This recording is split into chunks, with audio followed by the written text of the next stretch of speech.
The case of Sarah Baartman, an African woman used as a European circus animal. Europeans even disrespected her humanity to the extent of displaying her brain, skeleton, and sexual organs in a Paris museum until 1974.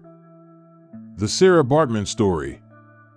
Sarah Baartman was a Khoikhoi woman born in 1789 in what is now known as the Eastern Cape, South Africa. She had a very difficult life. Her parents died when she was still young and ultimately grew up fending for herself as a domestic servant in Cape Town, South Africa. This may have made her more vulnerable to being exploited. She is famously known for being paraded across Europe as a freak show attraction due to her large buttocks. Her stage name was Hottentot Venus. Sarah grew up on a colonial farm, where her family most probably worked as servants. She barely knew her mother, as she had passed on when Sarah was only 2 years old. Her father also passed on before Sarah reached adulthood. She married a Khoikhoi man who was a drummer, and they had one child together, who died shortly after birth. As a result of colonial expansion, the Dutch came into conflict with the Khoikhoi. This ultimately led to the Khoikhoi's gradual absorption into the labor system. At 16 years old, Sarah's husband was murdered by Dutch colonists. Grief seemed to latch onto Sarah. Following the death of her husband, Sarah was sold into slavery to a trader named Pieter Willem Cesar. He took her to Cape Town, where Sarah became a domestic servant to his brother. During her time in Cape Town, Sarah, being an indigenous black African woman, attracted a lot of attention due to her characteristic Khoikhoi large and protruding buttocks. She quickly became the object of sexual intrigue and desire by many European men in the area. This is where she caught the attention of William Dunlop, who was a ship surgeon. Sarah's big buttocks, which made her intriguing, were caused by steatopygia, which is a genetic characteristic leading to more fat accumulating in the buttock region.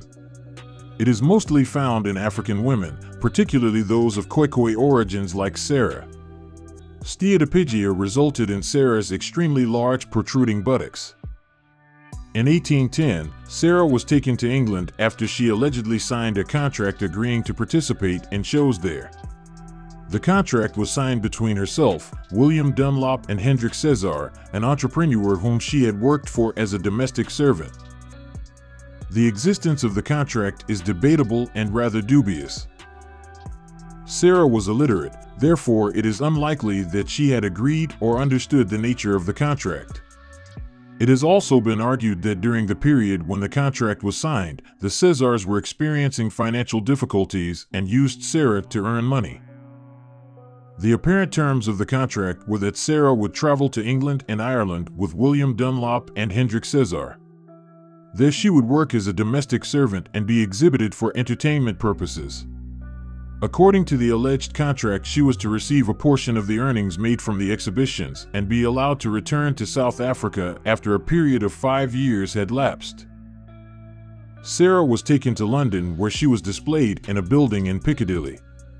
British men and women paid 1 shilling to see Sarah's half-naked body displayed in a cage.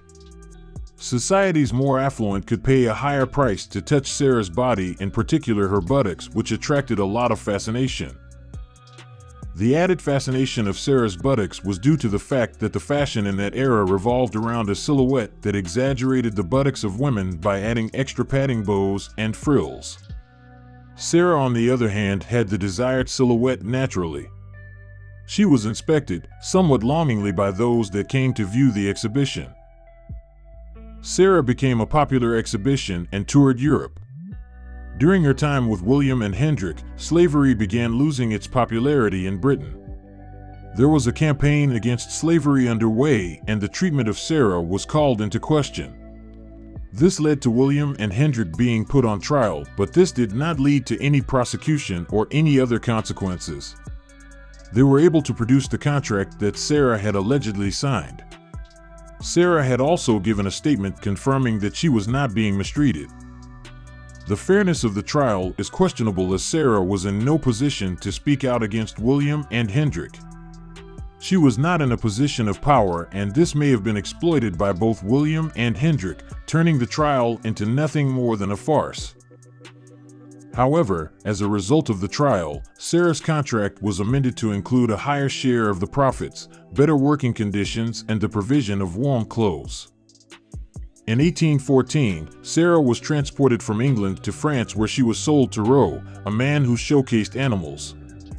He exhibited her around Paris and made lots of money from the French's fascination with Sarah's body.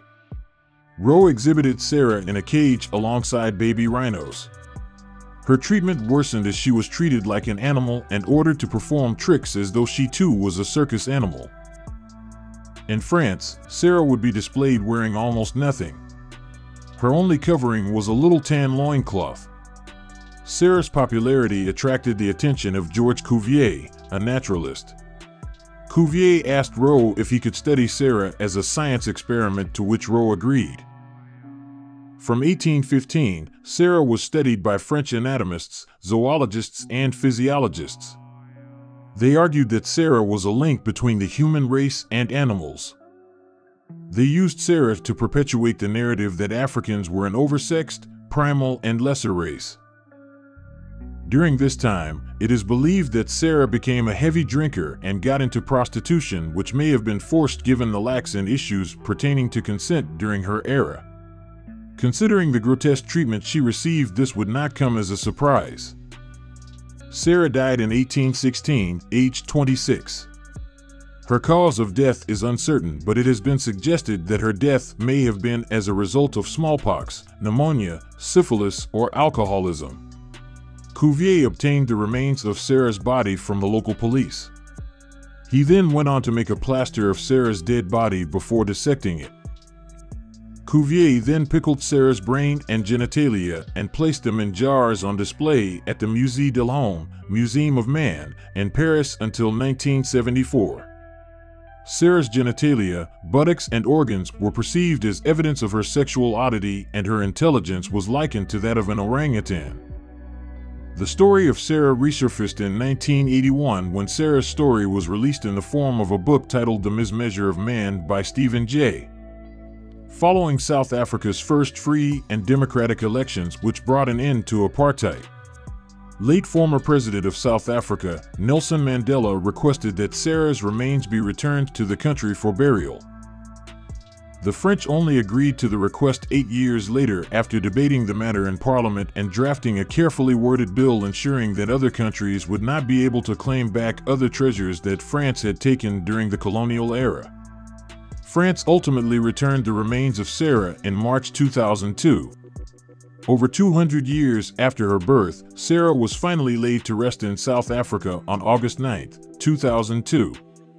This date is celebrated as Women's Day in South Africa. The story of Sarah Baartman highlights the morbid history of the over-sexualization of Black women's bodies. There are so many parallels that can be drawn from Sarah's experiences to life as a woman today. Rape culture remains rife, and women 200 years later are still considered the lesser sex in so many parts of the world. What a heartbreaking story. Grateful that Mandela remembered and honored her and the African people. Thank you for watching. Take care.